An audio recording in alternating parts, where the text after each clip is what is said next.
The Black Monk of Pontefract. They moved into the house in August of 1966. The Pritchard family, Joe and Jean, along with their teenage son Philip and their 12-year-old daughter Diane, were, like any working-class family in northern England. Their new home at 30 East Drive in Pontefract, West Yorkshire, was nothing special. A simple, two-story council house on a quiet street. The kind of place no one would give a second look. But the moment they stepped inside, the house gave them one. At first, it was just oddities. Harmless, explainable things. Pools of water forming on the kitchen floor with no visible leak. Strange gusts of icy air, even when the windows were closed. A light bulb that shattered for no reason. A cupboard door that refused to stay shut. And then the dust came. Black, fine dust falling from the ceiling, sifting through the air. Like ash dough no source could ever be found. It was as though the house was decaying from the inside out. Still, they tried to laugh it off.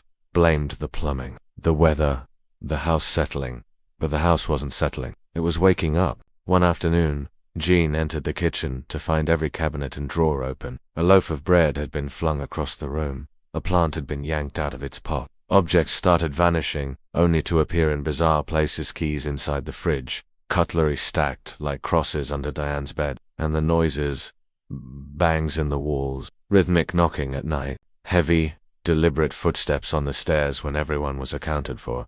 It wasn't random, it felt intentional, observant, and then they saw it. Philip was the first, a figure tall, cloaked entirely in black, standing at the end of the hallway, still as stone, no face, no sound, just a black void where a man's face should be. When he blinked, it was gone. At first, no one believed him, until they all saw it.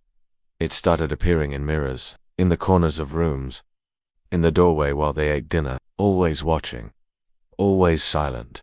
And it wasn't just watching anymore. Diane was in her room when something yanked her hair so hard she screamed. She was dragged across the floor, sobbing. When her parents arrived, they found her trembling, her hair twisted into knots, red marks around her wrists and ankles. After that, she became the focus. Diane was pushed, slapped, scratched. Invisible hands tried to smother her in her sleep. Crosses were turned upside down. Her bedsheets were pulled off in the night. One evening, she was found unconscious at the foot of the stairs, bruises on her throat, as if someone had tried to strangle her. They called in priests. The first refused to enter the home. The second performed a blessing, only for the house to erupt into chaos hours later. Crucifixes snapped in half. Holy water boiled. Bibles were torn from shelves and shredded. A paranormal investigator stayed the night only to flee before sunrise, pale and shaken, refusing to say what he had seen. The Pritchards were desperate. They asked neighbors for help. They contacted journalists. Their story made local headlines. Skeptics mocked them, but the activity kept growing. Diane was thrown from her bed in front of her aunt. A heavy wardrobe was dragged across the room by invisible force. Slime oozed from the walls. Electrical appliances shorted out, even after being replaced. And always, just out of the corner of someone's eye, the black figure, tall, hooded, watching. Eventually, someone uncovered an old piece of local lore. A legend about a monk centuries earlier who had been part of a nearby Cluniac priory. The monk had been accused of unspeakable crimes, including the abduction and murder of a young girl. He was tried, hanged, and buried on unconsecrated ground. That ground, some believed, was the very land where 30 East Drive now stood. The sightings made sense. The black robe, the faceless silence, the sudden violence. It wasn't just a ghost, it was something furious, something punished and restless. It wasn't haunting the house, it was claiming it. The Pritchards tried to leave, but they always came back.